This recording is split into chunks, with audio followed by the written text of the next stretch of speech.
नमस्कार, जागे जम्मू में आपका स्वागत है। मैं शीतल वर्मा एक बार फिर कुछ नए टॉपिक के साथ आपके सामने आई हूँ। तो आज मैं आपको लेकर आई हूँ दीर्घनगर सेक्टर नंबर 2 में, जहाँ मैं आपसे बात करवाने जा रही हूँ अक्षय जी के साथ, जो कि अभी तक मुंबई में थे और वहाँ से आते हुए उनको कहाँ पर रखा गया, किन किन मुश्किलों का सामना किया गया, तो वो पूरी डिटेल में आपसे बात करेंगे, आपको बताएंगे।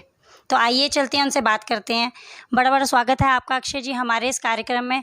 पहले तो मैं धन्यवाद करूंगी कि आप हमारे साथ जुड़े, क्योंकि इस वक्त जो भी वहाँ से बाहर से आए हैं, क्वारंटाइन में रखा गया उनको, फिर उसके बाद उनके टेस्ट जैसे ही पॉजिटिव आ जाते हैं, फिर भी उनको अपने घरों में वो सेफ़ रह रहे हैं, अपने कमरों में रह रहे हैं।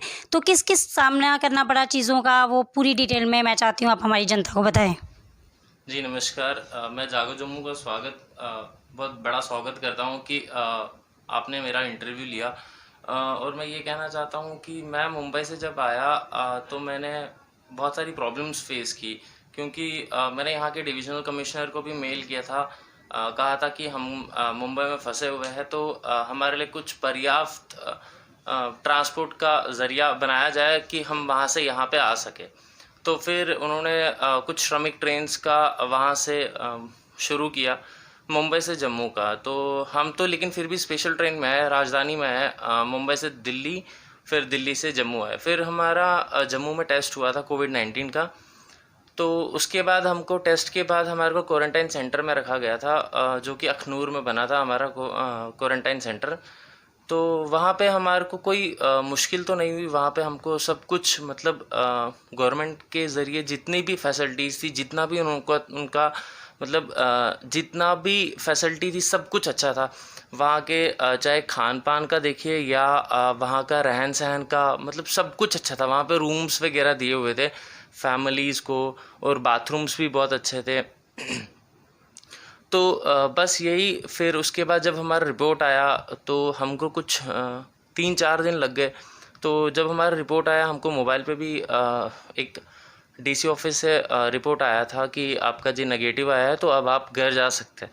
तो वहाँ से उनकी तरफ से हमारे को एक जेके एसआरटीसी की बस की गई थी, जिसमें सभी जितने भी क्वारंटाइन सेंटर में लोग थे उन सबको लेके गए वो लोग, वो भी फ्री ऑफ कॉस्ट।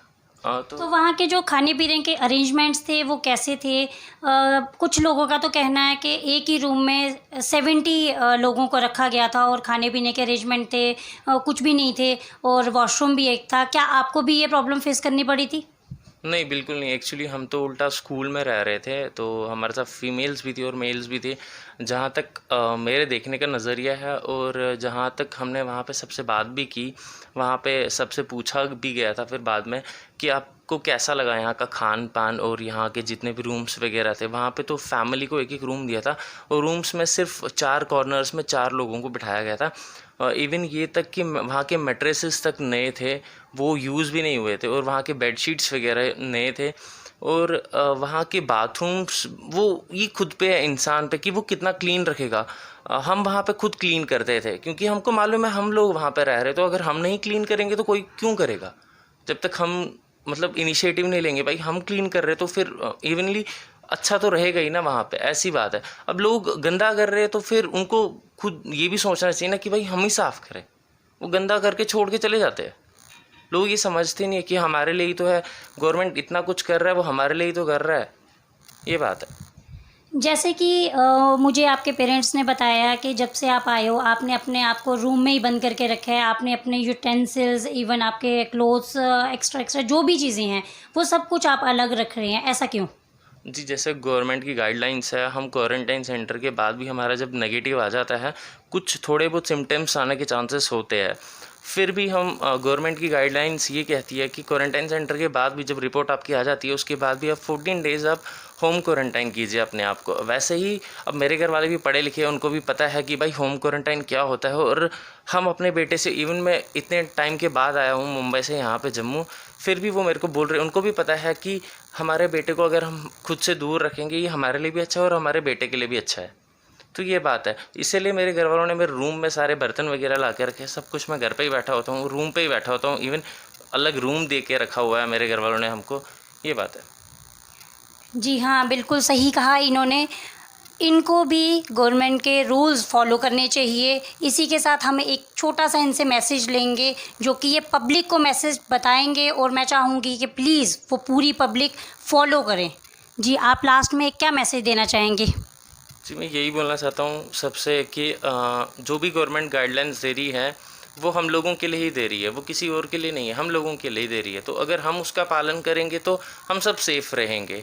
तो इसलिए मेरी सबसे ये विनती है कि सब लोग गवर्नमेंट की गाइडलाइंस का पालन करें और घर पे रहे, सुरक्षित रहें। बस। बड़ा-बड़ा शुक्रिया अक्षय जी, आप हमारे प्रोग्राम में आए, और मैं बिल्कुल यही कहना चाहूँगी। आज इसका लॉकडाउन 4.0 का 5th डे है, तो ये नहीं समझिए आप कि हमें आज़ादी मिल गई है, नहीं। हमें इस आज़ादी के साथ बल्कि ज़्यादा घर में रहना चाहिए, क्योंकि हमें इस वक्त बिल्कुल नहीं पता कि इस भीड़-भाड़ की दुनिया में कौन कोरोना पॉजिटिव है या नेगेटिव है। हमें इस टाइम ज़्यादा सेफ़ रहने की ज़रूरत है। हमें ज़्यादा घरों के अंदर रहना चाहिए, ज़्यादा सफाई रखनी चाहिए, बार-बार हाथ को धोना चाहिए, और बड़ों का, बुज़ुर्गों का और बच्चों का ज़्यादा ध्यान रखना चाहिए। इसके साथ मैं आज इससे हम थैंक यू कहना चाहूँगी, और अक्षय जी आपको भी थैंक यू कहना चाहूँगी, जो आप हमारे कार्यक्रम में जुड़े, बहुत अच्छा लगा। तो दोस्तों, उम्मीद है आपको मेरा ये प्रोग्राम बहुत पसंद आया होगा। एक नए टॉपिक के साथ फिर मिलूँगी। Good bye.